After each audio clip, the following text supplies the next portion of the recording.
Bem-vindos a mais este apontamento da Casa das Artes e Conhecimentos.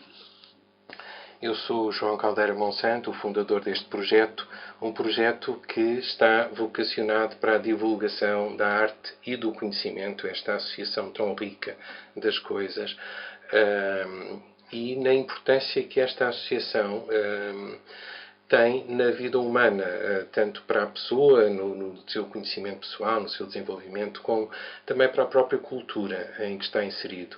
E, portanto, hoje tenho o grande prazer mesmo de ter comigo o José Rui, que é um amigo já de longa data e um grande homem da ilustração e da banda desenhada, que hoje nos traz aqui os Lusíadas.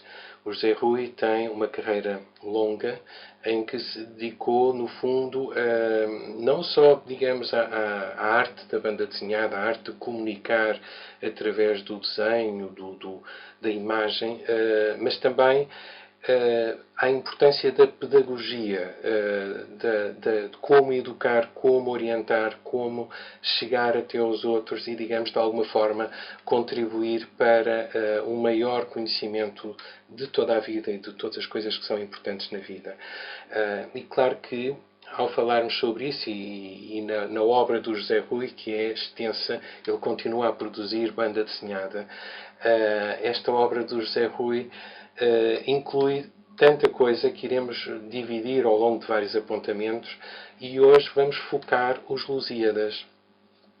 Os Lusíadas que naturalmente são um marco na cultura portuguesa, mas que ultrapassam as próprias fronteiras. E o José Rui, com esta obra, chegou a vários países com várias línguas e marcou, portanto, esta força da arte, esta força da comunicação, levando a nossa cultura muito longe. José Rui, este seu gosto pela banda desenhada vem de onde, para já? Em primeiro lugar, é para mim uma honra e um prazer receber o João Monsanto no meu ateliê. Esta casa é sua e sempre foi. Banda desenhada, para mim, nasceu quando se publicou o Mosquito, no jornal do Mosquito, em 1936, e eu tive pela primeira vez contacto com este tipo de arte. E qualquer coisa clicou em mim que era o que eu gostava de fazer. E tinha 5 anos. Naturalmente que, por felicidade para mim, consegui fazer banda desenhada depois e continuar a fazê-la. Naturalmente que é um percurso de estudo, de perseverança, de opções em relação a outros aspectos da nossa vida, mas acho que valeu a pena pelo que representa este tipo de trabalho. E José Rui, é um trabalho que vem do coração, não é? Portanto, é um trabalho que para si vem lá do fundo, que traz uma marca de vontade de estar com os outros, porque eu sempre conheço, desde que o conheço, sempre o vejo junto das pessoas, as pessoas falam consigo e conversam sobre o álbum que fez, seja os Lusíadas, seja a História da Amadora, seja qualquer outro dos muitos álbuns. E o José Rui é sempre um comunicador, uma pessoa que fala com os outros, fala um bocadinho, não só como um técnico de maneira nenhuma, não é só um técnico investigador, é uma pessoa que se preocupa em chegar lá, em comunicar algo, em passar uma mensagem, não é? Efetivamente, eu considero que a vivência é importante, porque se através do desenho nós podemos comunicar, esses desenhos têm que ter alma e só vamos buscar com o contacto, com a experiência, com a investigação em relação a essa experiência com muita profundidade, ir ver a razão das coisas, ir tocá-las, e isso é indispensável primeiro, um contacto com o público a que se destina o trabalho que estamos a fazer, e incutir-lhe esse gosto, esse interesse. Naturalmente que é uma coisa que vem de dentro. Costumava dizer-se que os gregos esculpiam de dentro para fora. Tal era o rigor e a expressão que davam às suas esculturas em pedra. Isto é o mesmo campo de explanar aquilo que nós sentimos, aquilo que acabamos de ver, através do desenho, contando sempre uma história. E essas histórias, no fundo, são histórias que não, podem às vezes não ser o real. Elas refletem e fazem parte do real, não é? Mas podem às vezes não ser o real, não é? Mas são sempre, digamos, uma forma de chegar aos outros com uma verdade maior. As histórias são comunicações já, digamos, de alguma forma transformadas pelo nosso espírito. Vamos lá ver se concorda com isto, não é? Transformadas já pelo nosso espírito, de forma a chegar também ao outro, também, digamos, ajudá-lo no seu crescimento, na sua vida, na sua compreensão do mundo. E às vezes a compreensão do mundo passa por uma alteração de cor, por uma alteração de processo de apresentar, das palavras que se usam, a imagem que se utiliza. Não é? E isso é inevitável, porque é a voz sempre do artista e até do cientista, não é? Porque o cientista, por muito que certas pessoas não gostem de ouvir isto, também influencia a sua pesquisa. É verdade, realmente isso é uma grande verdade que acabou de dizer, porque nós temos, por vezes, eu estou a falar no meu caso, que sou também argumentista e crio histórias, mas tudo tem uma base histórica, porque nós atravessamos a história e estamos constantemente a fazer história, e depois é necessário fazer o que eu chamo o argumento.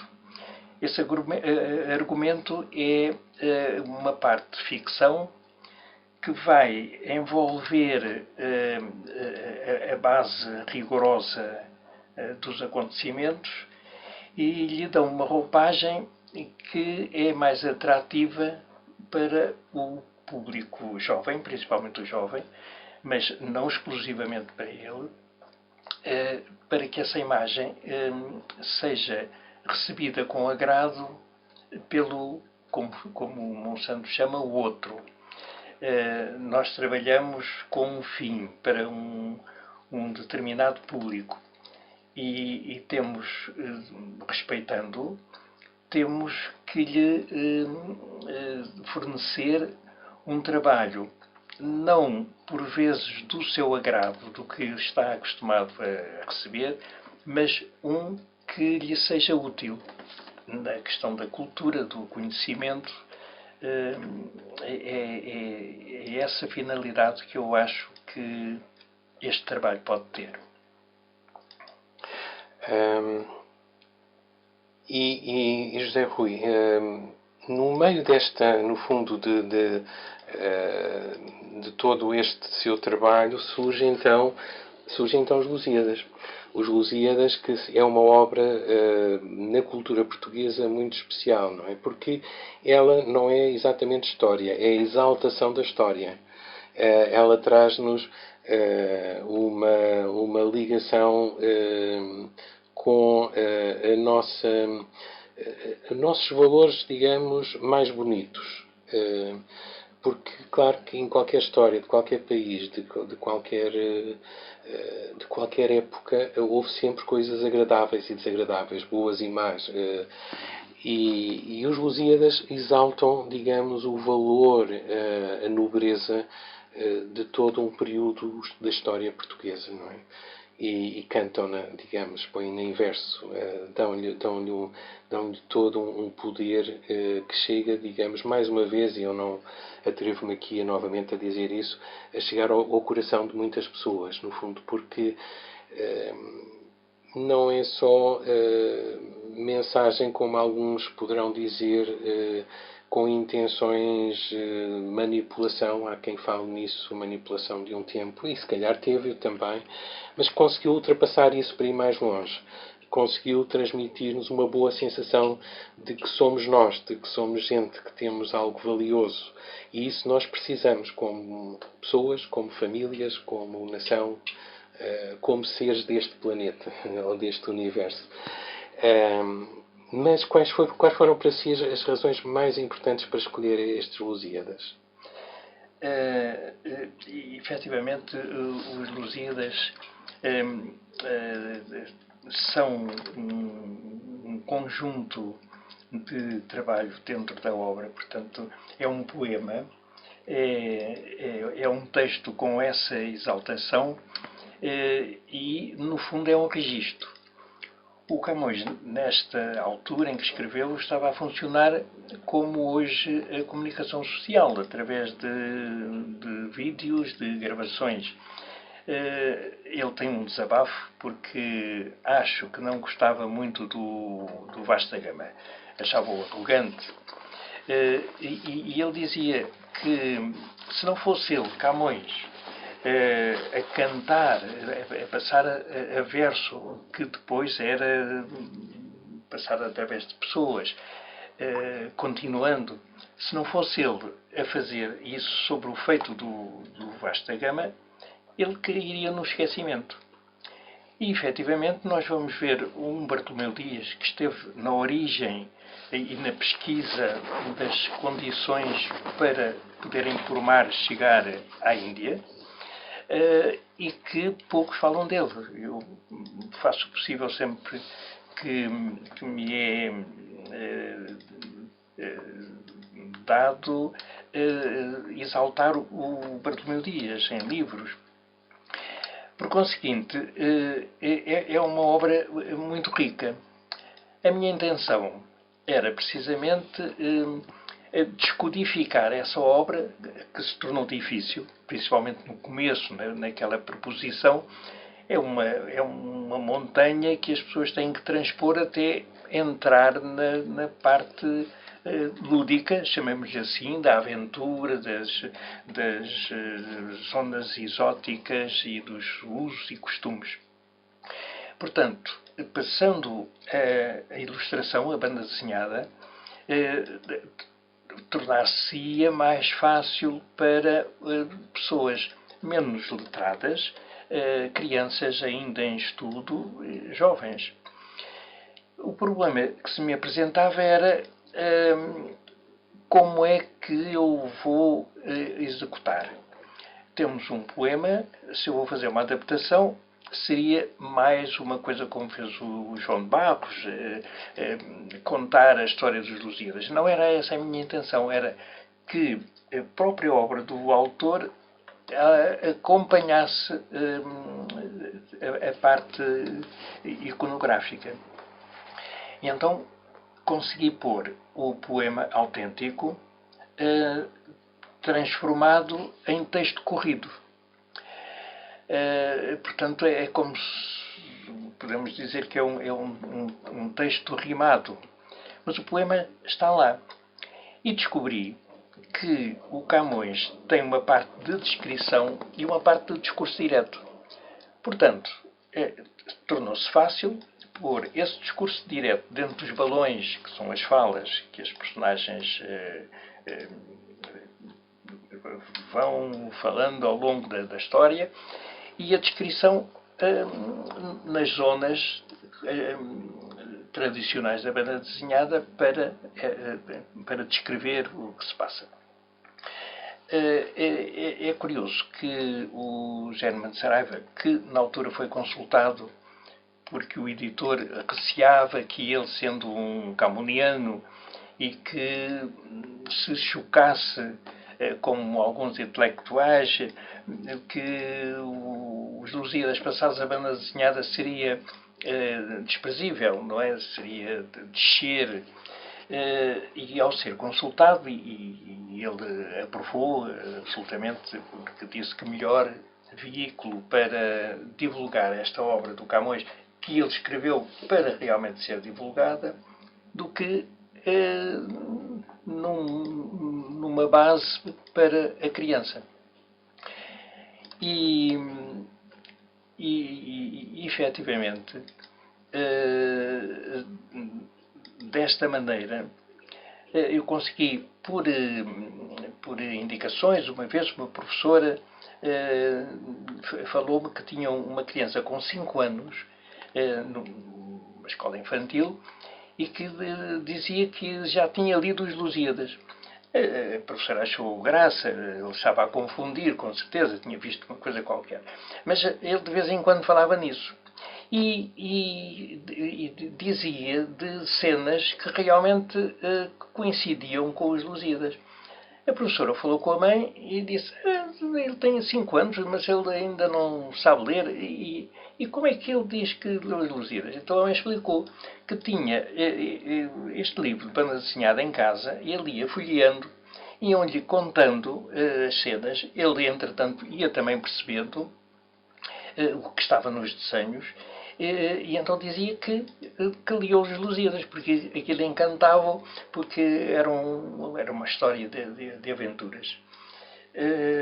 E também a possibilidade de lançar mão desta obra que eu tinha já há uns anos na mente, mas faltava-me uma grande base de documentação para poder arriscar o trabalho. E só depois de ter viajado até aos pontos por onde o Camões descreve, no fundo é também uma parte da sua vida, porque ele passou por essas regiões. Isso foi possível quando a Editorial de Notícias me convidou para ir a tempo inteiro trabalhar em banda desenhada. Era um risco, porque pela primeira vez acontecia no nosso país um autor ser convidado como funcionário da editora a tempo inteiro para fazer só banda desenhada. E aí eu tive a oportunidade de, nas melhores horas do dia, desde de manhã até à noite, de trabalhar numa coisa que me dava um grande gozo, e me dá, sem a necessidade de fazer só ao serão ou aos fins de semana e aos dias feriados. E daí o resultante da obra. E é uma obra, no fundo, os Lusíadas, como as outras, que vão passando. As histórias têm um poder muito grande na transformação e na passagem de cultura. Na transformação da cultura e na passagem dessa mesma cultura, não é? E assim, através dos Lusíadas, e eu agora vou aqui também citar uma expressão que me chegou aos ouvidos, que é: eu se tivesse lido naquela altura estes livros, teria sido muito mais fácil para mim aprender a história de Portugal. E isto, dito por algumas pessoas, é muito interessante, porque mostra que é uma forma, como o que o José Rui acabou de falar, de chegar a uma série de gente, aos mais jovens e aos mais adultos, porque esta frase vem dos mais adultos, que por acaso naquela altura não acederam aos seus livros, porque muitos deles já têm uns aninhos, mas a banda desenhada não tinha, se calhar, a projeção que hoje tem. Foi ganhando. Já tinha alguma, já tinha bastante. Mas eu acho que tem ganho força. Aliás, na sua história, quando falávamos ainda antes desta gravação, de que havia o receio de que o Camões, digamos, reduzisse de alguma forma por ser apresentado em banda desenhada, como através de uma canção também, através de um fado, não é? Então, exato, havia esse receio da Amália. Até a própria Amália, porque a Amália sempre foi uma embaixadora da cultura portuguesa, de alguma forma, não é? Mas havia esse receio de que uma obra se deteriorasse, se reduzisse. E não foi nada disso que aconteceu, não é? E houve, portanto, o apoio de quem também tinha essa noção clara, não é? Portanto, é uma forma, sem dúvida, de chegar a quem, de outra forma, seria difícil. E liga-se, quer dizer, não é por dizer pessoas leem banda desenhada, não leem depois os livros. Leem, aliás, porque no caso dos Lusíadas, estão lá, os Lusíadas estão aqui no seu livro, o texto, não andou a fazer alterações de texto, não é?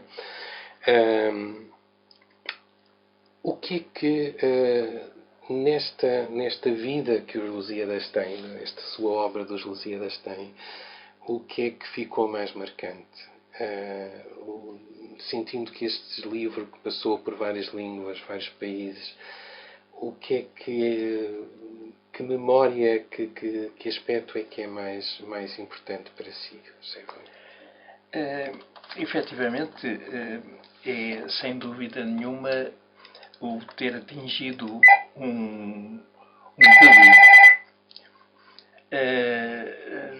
público para onde eu dirigi o trabalho que estava a fazer. E isso já é uma recompensa grande. Já agora acrescento um dos pontos de maior dificuldade que se me apresentou ao encarar fazer esta obra. Eram as notas de rodapé. Os Lusíadas não são fáceis e têm imensas metáforas e era necessário explicar isso. Em qualquer edição dos Lusíadas vêm notas de rodapé ou no fim do livro, que é terrível para quem está a seguir uma leitura, estar a voltar a folha para saber o que é e volta outra vez. E eu consegui isso colocando essas notas em cada vinheta, imediatamente a seguir a uma frase difícil, dentro da própria vinheta, como sendo uma fala de qualquer personagem que está a atuar naquela altura. Por exemplo, logo de início, para além da Taprobana, o que é isso da Taprobana? E há um marinheiro dentro de uma nau que vai a passar pela ilha de Ceilão e diz: Taprobana, ilha de Ceilão, Taprobana dos antigos. Por exemplo, o Camões fala nas Tágides e não explica o que é. E então eu aí fiz umas ninfas a nadarem no Tejo, Tágides, porque são do Tejo, e ela diz para outra: Tágides somos inspiradoras de poetas. Portanto, as pessoas, através desses diálogos, que estão referenciados para não serem confundidos com o texto original do Camões, são as notas, em que, a par e passo, vão explicando aquilo que é difícil. Não só para a criança, para o jovem, mas para muitos adultos que não têm a preparação para lerem esta obra e entendê-la, que isso é que é o importante. Uma situação confortável é que, naturalmente, desde 1984, quando saíram os 3 volumes, hoje estão reunidos num só, até hoje estão 85 mil livros vendidos. Portanto, e está continuamente a ter edições. Agora, há pouco tempo, teve também uma em mirandês, a nossa segunda língua em Portugal. E isso realmente é possível através da banda desenhada e fazendo desenhos e contando histórias.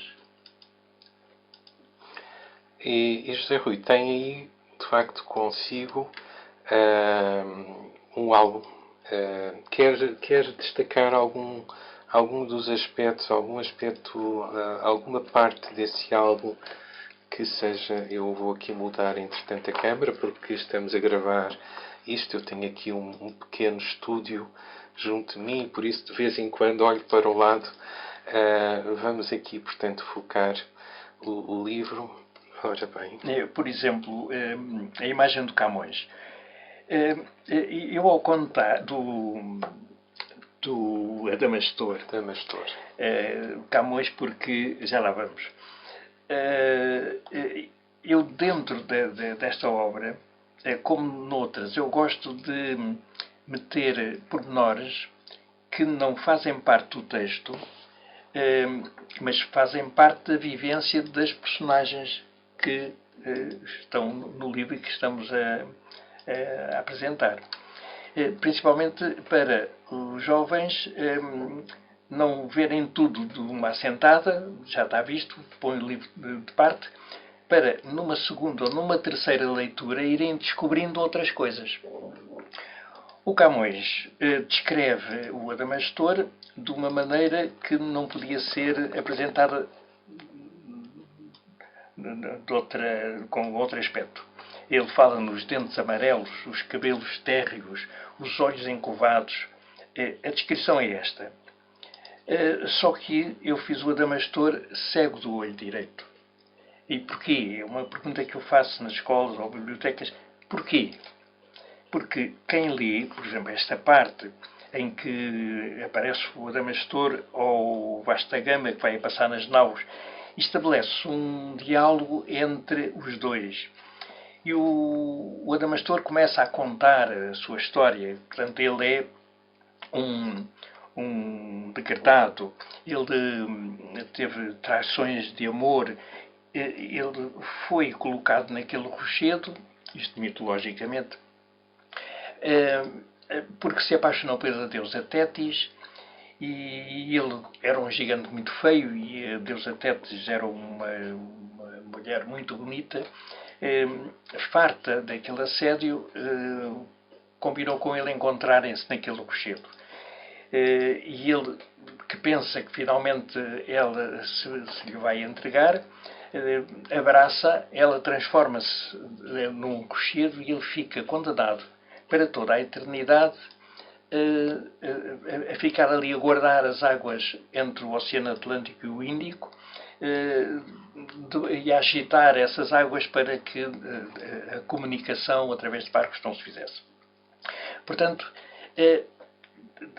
vendo o texto, o Camões põe neste gigante os seus próprios problemas, os seus amores frustrados,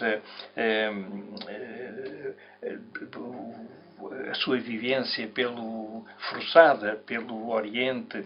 Portanto, ele criou esta figura como porta-voz do que lhe estava a acontecer. E então há esta identificação cego do olho direito. Portanto, este Adamastor não é mais do que uma duplicação do próprio autor. E são factos, pormenores como este, de que se pode tirar partido e que se torna mais aliciante do que simplesmente contar a história. Há a possibilidade de ir encontrando coisas que nós costumamos chamar nas entrelinhas e que são importantes para uma divulgação e, se calhar, pela aceitação do trabalho que estamos a fazer. Portanto, de alguma forma, esta arte e esta forma de expressão, tanto na banda desenhada como na escultura, na pintura e noutras artes, acaba por sempre ter, e ainda bem, o cunho dos diversos autores, dos diversos transformadores. O Camões, o José Rui e tantos outros, não é? As pessoas que fizeram, que na tipografia imprimiram este livro e se calhar deram mais um bocadinho de cor, menos um bocadinho de cor, tudo isso teve importância e tem importância numa obra final e na maneira como chega até ao outro, às outras pessoas. Há algum aspecto mais aqui nos Lusíadas que gostasse ainda de destacar, José Rui? Naturalmente que é uma obra de fôlego que muitos pensavam que não chegaria ao fim. porque não é só um autor de banda desenhada ou de outra arte chegar a um nível e conseguir uma plataforma, mas é preciso mantê-la, manter o ritmo de trabalho sempre igual, não estar à espera de inspiração. Hoje não tenho inspiração, fica para amanhã. Todos os dias é preciso trabalhar. Portanto, isto é uma oficina. Nós somos operários. É preciso desenhar as legendas com um cunho pessoal, mas certinhas, de modo a que possam ser lidas com facilidade pelo leitor. O enquadramento das imagens. E o álbum foi lançado, a obra foi lançada em 3 livros, em 3 álbuns. Primeiro, porque era mais fácil o público adquirir um e depois mais tarde outro do que num volume único. E estamos a ver a questão económica dessa altura no nosso país. Saiu o primeiro volume, era uma incógnita, a editora de notícias tinha oficina própria e arriscou fazer uma edição de 10.000 exemplares. Lembro-me do diretor dizer assim, se não se vende, será a primeira edição dos Lusíadas que não se vai vender. E então arriscou 10.000 exemplares em cada volume. Quando estávamos a fazer o terceiro, o primeiro já estava esgotado. E isto foi um indício. Entretanto, o que eu estava a dizer, muita gente, algumas que não acreditavam que chegasse ao fim. O facto de uma livraria muito conceituada, ainda hoje, que é a Burroughs, quando lhe foram entregar o primeiro volume, dizendo isto é uma trilogia, isto tem 3 volumes, eles disseram, está bem, quando tiverem os 3 volumes impressos, nós aceitamos para pôr na nossa livraria. Porquê? Porque aconteceu, até com colegas meus, começarem um trabalho realmente grande e depois ser interrompido porque não teve sequência, porque o editor depois não teve possibilidade de continuar. E a livraria, que tem os seus clientes certos e que vende o primeiro, o segundo volume e depois está previsto um terceiro que não aparece, é a livraria que eles vão reclamar. Então eu iniciei uma coleção e agora está incompleta. Então, eu trago os livros de volta. Portanto, por causa dessa experiência, eles disseram só recebemos ao fim do terceiro volume. E quando estava o terceiro volume, pronto, receberam os 3 e venderam muitas edições, porque realmente, talvez por ter qualidade, mas o que eu acho que principalmente tinha uma linguagem aceitável. Era uma linguagem dirigida a um público que sabia entender e que precisava, chamemos assim, estava à espera de um trabalho desse género. Para terminar, há uma coisa muito curiosa. As livrarias costumavam dizer, isto na prospeção do próprio editor, junto às livrarias, que os livros de autores portugueses não tinham muita procura entre nós. Isto é o nosso espírito sempre do que vem de fora é que é bom. Muitos autores, meus amigos até como o Cossado Pinto, para fazerem carreira tiveram que arranjar pseudónimos. E ele era o Rospin e tinha outros pseudónimos, como se viessem, a pessoa que vem de fora é mais credível. Então, os livros não tinham aceitação junto do público. Então, neste caso, era o Camões, que é português, e o autor da banda desenhada, que era português. Eram 2 portugueses no mesmo livro. E muitas livrarias resistiram, principalmente a pôr na montra. Porque o livro que está na montra é visível e vende-se. Quer dizer, isto é uma tradição. Pois muitos se recusavam a fazê-lo. Quando a edição começou a esgotar, começaram a perceber que se não compravam ali, iam comprar na livraria mais adiante. Então passaram a pôr na outra. Portanto, é um bocadinho promover aquilo que já está promovido. Mas, no fundo, esta é a função da livraria, ainda hoje, e cada vez mais.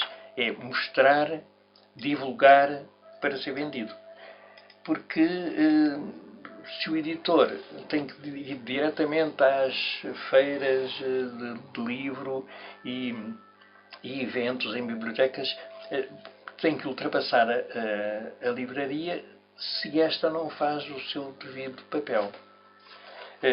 E o autor aí tem que contribuir também com sessões de autógrafos, porque isso alicia muitas vezes o comprador, porque já tem acontecido em feiras do livro, de virem dizer, olha, eu tenho o livro lá em casa, mas já agora que está aqui eu compro um novo que é para o meu sobrinho, porque não dava tempo a ir a casa buscar o livro, e acabam por comprar dois dessa maneira.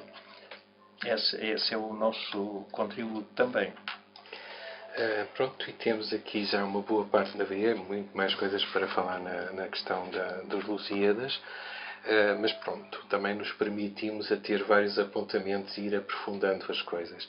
De qualquer forma, em acréscimo a falarmos um bocadinho aqui sobre esta sua obra, eu gostava de referir, e estou aqui a voltar-me para poder apresentar esses apontamentos, referir a grande importância que aqui que lhe tem dado.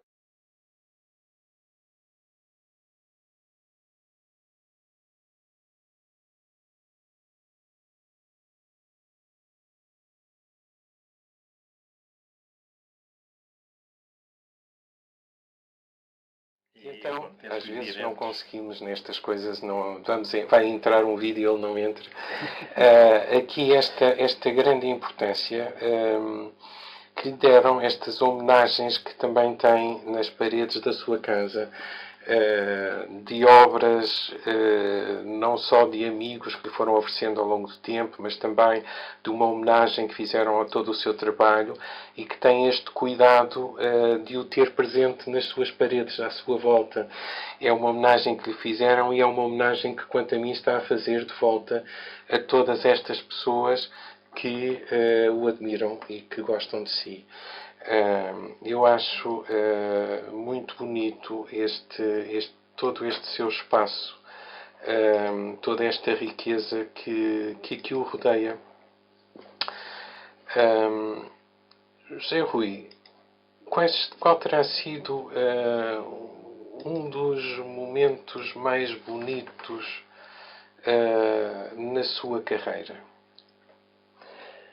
Um dos momentos que eu guardo com muita recordação foi quando conheci o Eduardo Teixeira Coelho, o grande mestre da banda desenhada, um português que se projetou na Europa e depois nos Estados Unidos pela sua pesquisa sobre armas medievais e realmente o Teixeira Coelho foi uma luz que se abriu aqui com processos de trabalho novos e com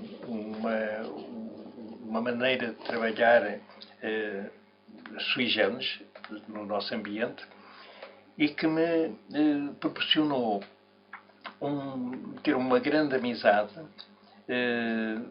partilhar ateliês que tivemos durante a nossa vivência aqui, antes dele partir para a Europa, e depois disso sempre nos relacionamos.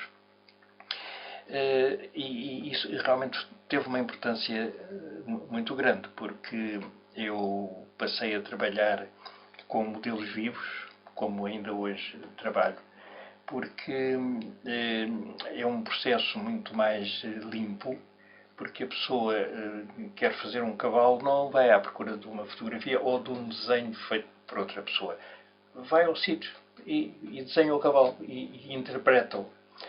Eu tenho milhares desses croquis que fui fazendo ao longo dos anos, e a que me recorro porque ao fazer tanto e ao estudar tanto uma anatomia, nós acabamos por a ter memorizada e conseguir realizar o que pretendemos. Agora, há pormenores de músculos, de expressões que eu vou buscar aos meus apontamentos e que vai desenvolver mais esse rigor. Daí essa grande importância. Quanto às homenagens, eu acho que são todas indevidas, são imerecidas, eu não as mereço. Mas também é delicado rejeitar.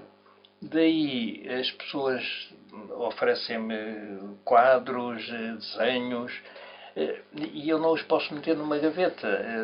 É estarem a embalsamar uma oferta que me fizeram. Então, enquanto eu tiver espaço nas paredes, eu exponho todas essas imagens, porque todos os dias, a toda a hora, estou a passar por elas. Elas estão vivas. E as pessoas, esses amigos que ofereceram as obras, continuam sempre vivos para mim.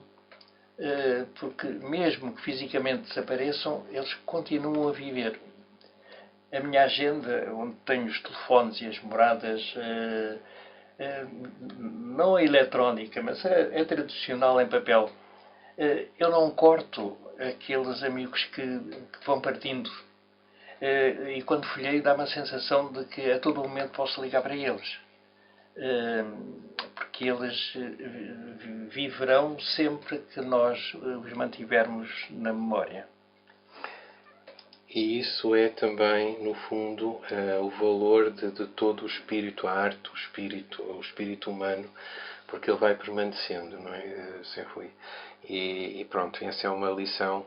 Eu devo dizer que o Zé Rui impactou, quanto a mim, esta palavra impactou é forte, impactou de facto a minha vida, levou-me a desenvolver também uma faceta minha em que desenhei, em que fiz banda desenhada e que me enriqueceu muito a vida, apesar de ter seguido depois outras carreiras em termos profissionalmente, também outras direções. Mas também influenciou muita gente e se calhar dirigiu muita gente para melhor para as suas próprias direções de vida de formas diferentes e teve nelas um grande impacto. Eu acho que permanecem consigo as pessoas e permanece também, sem dúvida nenhuma, no coração e no espírito de muita gente. E assim eu acho que continuará a ser. Eu, neste final, só tenho que agradecer do coração toda esta força, toda esta energia, todo este conhecimento que tem deixado a todos nós. Eu acho que merece as homenagens que têm sido feitas. Reconheço-lhe todo um espírito de suave e de modéstia que é genuíno e que em si eu sei que é genuíno. Mas sei também que merece. Sei também que mereces, Rui. É sem dúvida um marco na arte portuguesa, não é só na banda desenhada, é na arte portuguesa. E volto a repetir isto, e na pedagogia, na comunicação, no espírito, não só português, no espírito de ser humano. De ser humano. E pronto, e antes de começarmos a tornar-nos aqui muito emotivos, eu vou de facto agradecer mais uma vez este apontamento, já tivemos aqui outros. Eu a agradecer. E ficar já à espera do próximo. Eu já estou à espera do próximo, que será, vamos deixar em suspenso, terá um tema que será anunciado. E desde hoje já este nosso apontamento vai estar disponível para quem o quiser ver e rever. É a certo momento também uma história, não só outra história, mas é também uma história um bocadinho do José Rui, do seu contributo, da sua vida, e que nos marca. Portanto, tudo isto se junta numa obra e, como acabamos de falar ao longo destes vários momentos, todas estas contribuições, estes mexeres, acabam por dar um impacto extraordinário. As coisas vão aparecendo nas vitrines, vão aparecendo à vista, vão se transformando, vão tornando mais vivas, vão chegando a mais gente e vão lá permanecendo, mesmo depois que já não seja da mesma forma. Obrigado então, José. Eu é que tenho a agradecer, porque isso, realmente as coisas vão crescendo, vão se desenvolvendo, mesmo para além do nosso controle. O que interessa é ir fazendo, porque o que fazemos está feito. E se ficarmos à espera de outras oportunidades, se calhar perdemos-las. É. Portanto, aqui fica um registro, um documento. Monsanto. Este obrigado, é um documento. E obrigado também, José Rui.